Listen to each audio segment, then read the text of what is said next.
back to Clutch Situation. I hope that you are staying indoors and practicing good hygiene and social distancing practices. We're kind of in an unprecedented and strange time, scary time for a lot of people. And I hope that wherever you are safe and that you are doing everything that you can to make sure that we are flattening the curve. Now, today on Clutch Situation, I have for you the Pilot 2020 Fure Fure shaker pencil. Pilot has the line of shaker pencils and has had for a while. The classic version of this is basically just black, and I think it has a yellow stripe around it, if I recall correctly. This version of the shaker pencil comes in a variety of different colors, and these are the lead sizes and the colors that are available. In 0.3 millimeter they come in soft pink, soft green, and soft blue, and in 0.5 millimeter, which my pencil is an example of, they come in black, white, blue, yellow, or red. And so you have quite a few choices here, and I always like it when some of these basic plastic model mechanical pencils come in a variety of colors, and so we'll get to that, I think, when we get to the pros on this particular pencil. Now, one thing that I haven't done in a while on the channel is broken down a shaker pencil so that people understand what's going on here. If you are in the United States, I can only speak for the United States, but I know that shaker pencils are not common in the United States. There's very few U.S. residents that I've talked to who, when I bring up shaker pencils, know what I'm talking about. It just is not something that is a common aspect of our writing utensil use for the general public. And so a shaker pencil basically is a pencil that allows you to shake it in order to advance the lead. So we're advancing the lead there with a shake. And I want to go ahead and do a teardown of this for a couple reasons. Firstly, not only to show you how simple the shaker mechanism is. So you probably heard the clacking sound. That clacking sound is produced basically by this stainless steel cylinder that fits into the pencil. And this is what is being shaken up and down to advance the lead mechanism. And so there's the teardown for the middle of the pencil there, but I also want to take off the end piece here, the cone, just to show everybody that Pilot, being a quality manufacturer of mechanical pencils, we have a brass clutch here in this shaker pencil. So that's always nice to see. Brass clutches are less likely to attract lead dust via static electricity, less likely to get jammed.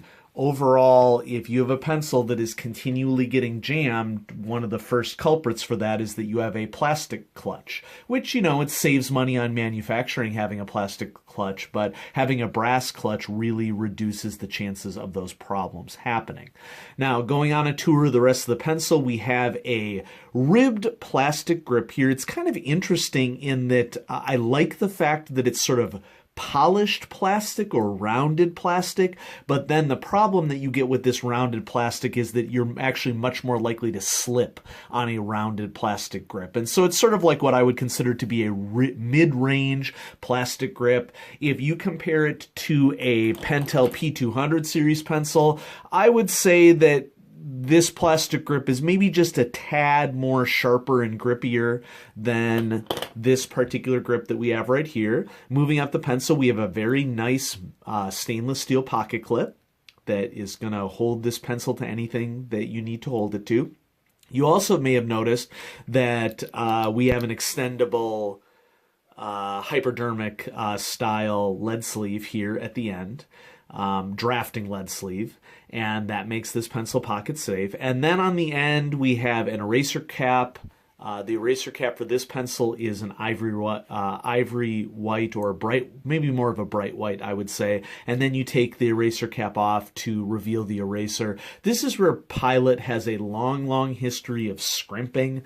Pilot erasers, the compound of the eraser is good, I think, by any measurement, but the problem is that you always get this dinky little eraser, and you save money on this pencil with a plastic eraser holding portion right here, and you can tell that it's rattling around. There's nothing that bothers me more than an eraser dock that rattles around like this inside the pencil, because you go to erase something and it's not very precise erasing. It's making noises as it's doing it. I'm just not a fan of pilot eraser situations at all.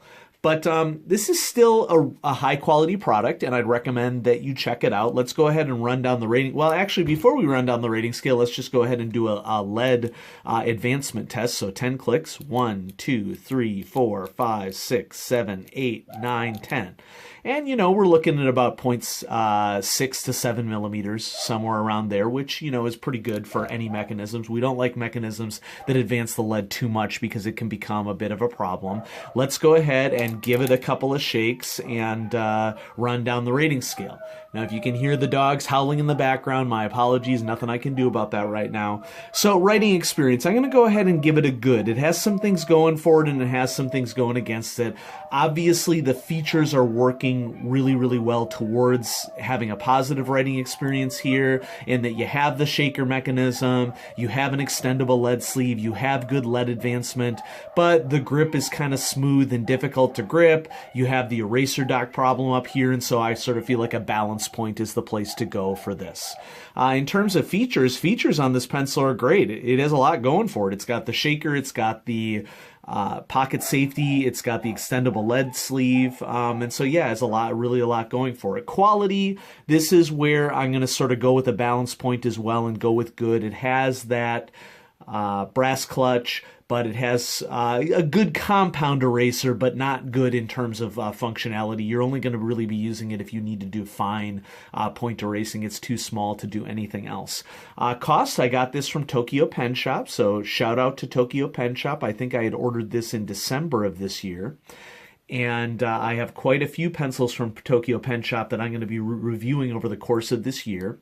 And so at Tokyo Pen Shop, this is retailing for $13.28. You pay a little bit more because Tokyo Pen Shop is a small shop that is special ordering from Japan. But honestly, folks, really the alternative is for you to order direct from Japan, and it would either take you 4 to 6 weeks for it to get here, or you would basically just be paying a lot more anyway to order it from Japan.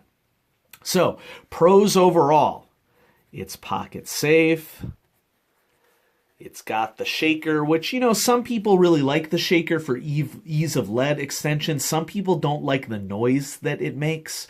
Culturally, here in the United States, I think that if you were rattling your pencil in school, that's something that's probably going to annoy someone. It isn't really something that we do here, but I can't speak for other countries in that regard. So, maybe leave a comment below in terms of like your country of origin, like how common is the use of shaker pencils in your country. It's got a solid pocket clip. It is available in a variety of colors and 2 lead sizes. There aren't a ton of pencils readily available in the United States anyway that come in 0.3 millimeter and 0.5 millimeter. And so if you prefer that finer lead size, this could be a pencil that you could have access with that too. In terms of cons, I'm going to bring out the word dinky. We have a dinky eraser here. Okay. Plastic internals. Oops, one thing that I forgot for the pros is that we have the brass clutch is another pro. So, overall, I would say it's a very nice pencil, and I like the bright, vibrant colors of it. I like the strong pocket clip. In terms of a pencil that is going to do its job, this pencil is going to do its job.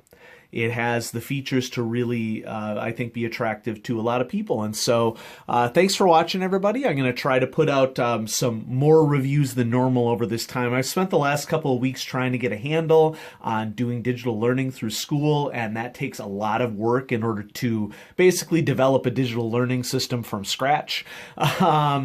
And so now I think that I'm in a place where I'm doing a little bit better and maybe able to put out a couple of more videos. And so thanks for watching Clutch Situation.